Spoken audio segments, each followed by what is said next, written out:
Viernes, final de semana, y como es costumbre, vamos a hablar de lo más relevante del periodo, y para eso está con nosotros, como es costumbre, Fernando Lozada del Deutsche Bank. Fernando, muchas gracias por estar con nosotros como siempre.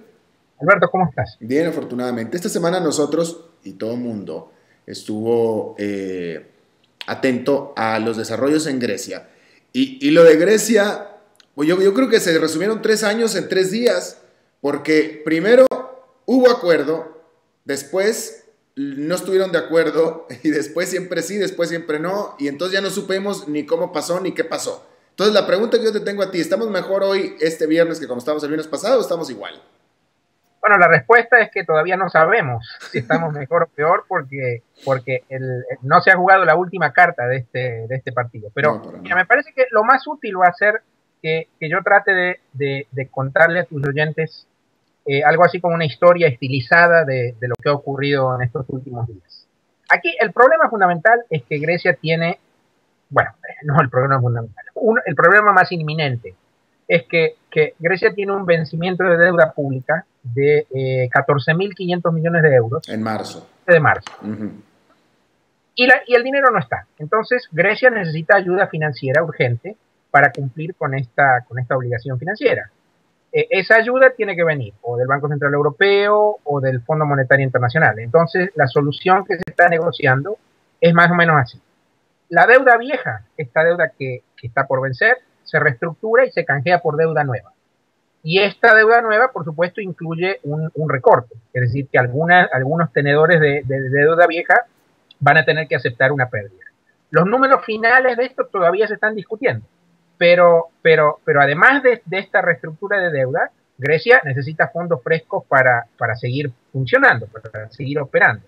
Esta es una economía que está en una recesión profunda y, por supuesto, la capacidad de generar recursos es muy limitada. Entonces, lo que se llama la troika, que es la Unión Europea, el Banco Central Europeo y el Fondo Monetario Internacional, le han dicho a Grecia: amigos, nosotros los ayudamos, pero antes de desembolsar un centavo, ustedes van a tener que comprometerse a hacer ajustes muy fuertes de gasto, reducir la planta de empleados públicos, aumentar impuestos, etcétera, etcétera. Todos los ajustes típicos que tú sabes. Además de esto, una porción grande de nuestra ayuda financiera va a estar guardada en una cuenta especial, lo que se llama un escrow account.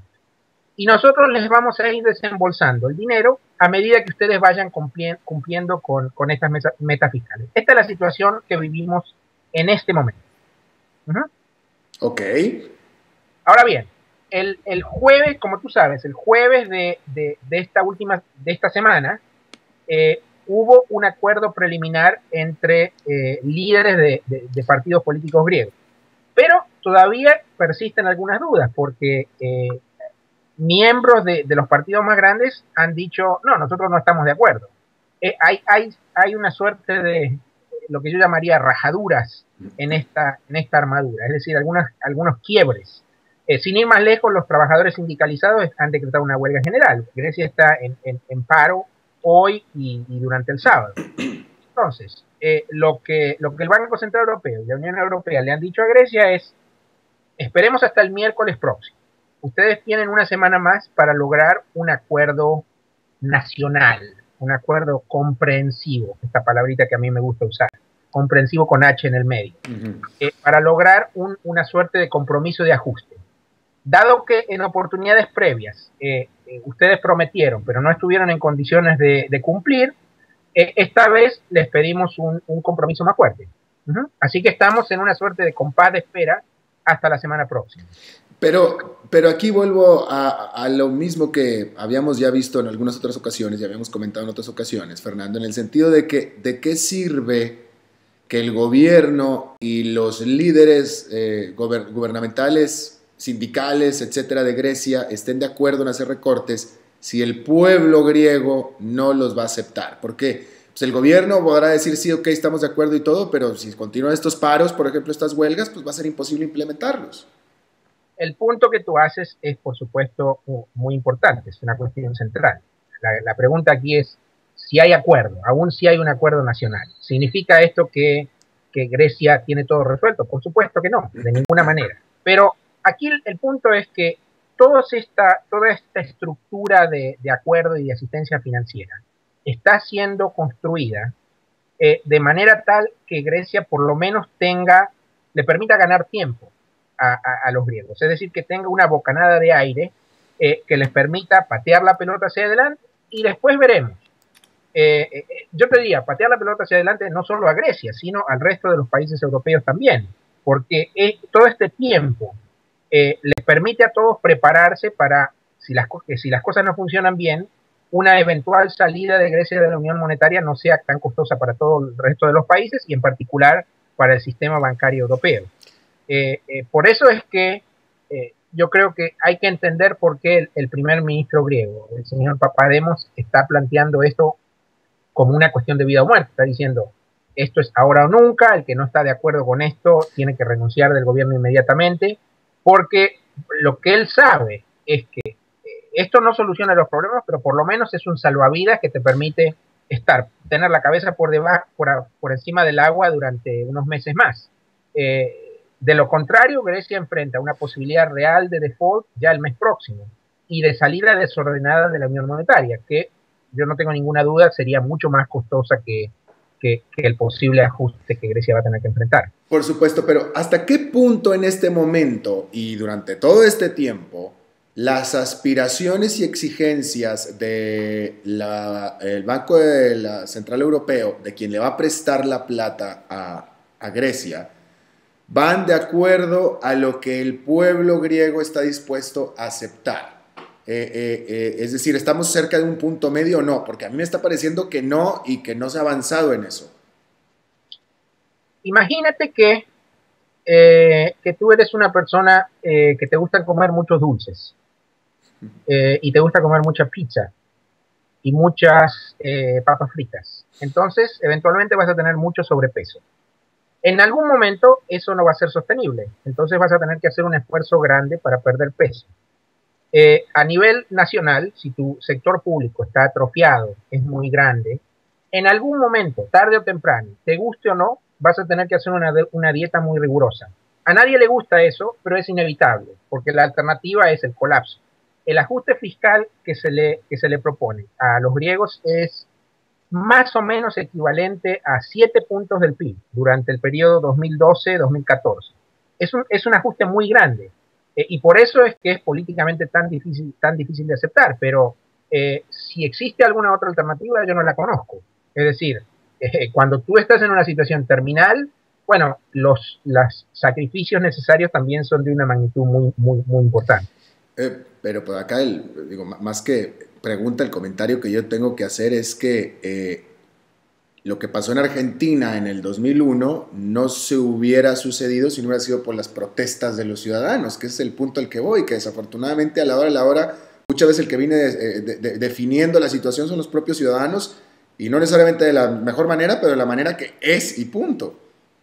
Mira, no, yo no descarto que esa sea una de las alternativas posibles. Quizás no se logre un acuerdo político o las presiones de política doméstica lleven a que Grecia no pueda comprometerse a hacer estos ajustes. Lo que sí hay que tener en cuenta es que, y esto te lo digo como argentino, Argentina tuvo mucha fortuna por el cambio en las circunstancias de la economía internacional inmediatamente después del default. Claro. Brasil comenzó a crecer muy fuerte, la economía mundial tuvo un periodo muy benigno, los precios de las materias primas subieron mucho y entonces el costo para Argentina de haber entrado en default resultó ser mucho menor a lo que inicialmente se esperaba. No está tan claro que para Grecia vaya a ser lo mismo. El mundo está en recesión o está creciendo a un ritmo muy bajo. Va a ser muy difícil que si en Grecia no hay un ajuste ordenado, esto sea una historia sin lágrimas. Claro, por supuesto. Bueno, ahora vámonos acá a este lado de nuestro continente, Fernando. El domingo en Venezuela va a suceder algo que no ha sucedido desde que el actual presidente Hugo Chávez está en el poder. Y aquí habrá que decir que gran parte del poder de Hugo Chávez es que ha podido aprovechar la división de la oposición. Y este domingo lo importante y lo interesante es que la oposición dejará de estar dividida para unirse en un solo candidato en elecciones primarias, que eso es algo que no había sucedido nunca y es grandísimo. ¿Cómo lo ven ustedes? Ciertamente, vamos a tener un evento inédito en la historia de Venezuela, que es una elección primaria de candidatos de oposición. Esto nunca había ocurrido en el pasado. Pero esta vez los partidos de oposición todos los partidos de oposición se han comprometido a elegir un candidato de consenso para enfrentar al presidente Chávez en octubre. Si bien hay 5 candidatos en carrera, todo parece indicar que el favorito para ganar esta elección primaria es el gobernador del estado de Miranda, que se llama Enrique Capriles Radonsky, que también fue el fundador de un partido de oposición llamado Primero Justicia. Aquí el gran elemento novedoso es que tanto Capriles como yo te diría todo el resto de los líderes de oposición han reconocido que para tener alguna chance realista en las elecciones de octubre, han reconocido que no pueden rechazar todas las políticas de Chávez de plano, si quieren tener apoyo popular. En particular, todo lo que es el programa de asistencia social, lo que se llaman las misiones, que son las agencias que manejan los subsidios en Venezuela. Eso no se puede desmantelar de un día para el otro. Tanto Capriles como Pablo Pérez, que es el gobernador de Zulia, y yo diría el otro candidato con buenas chances de ganar, han reconocido esto. Y yo creo que esto es importante porque con esto resultan candidatos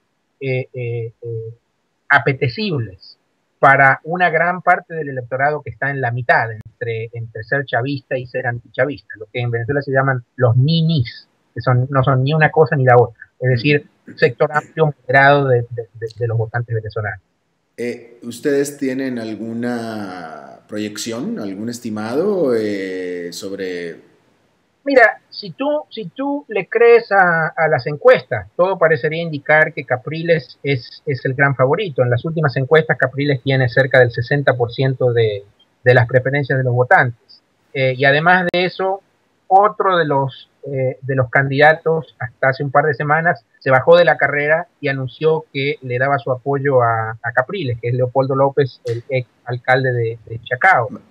Yo diría que Capriles y López representaban a la renovación política de Venezuela. Más bien mi pregunta iba por el lado de que si ustedes tienen alguna proyección ya de que una vez que quede Capriles, ¿quién gana y quién se queda en el poder en las elecciones presidenciales? Bueno, amigo, tú me estás haciendo una pregunta que es una pregunta de los 10.000 millones de dólares. Todavía es muy temprano para decir. Lo que sí te puedo decir es que en las últimas encuestas, cuando la pregunta es, ¿usted votaría por el presidente Chávez para reelegirlo o por un candidato de unidad, de oposición?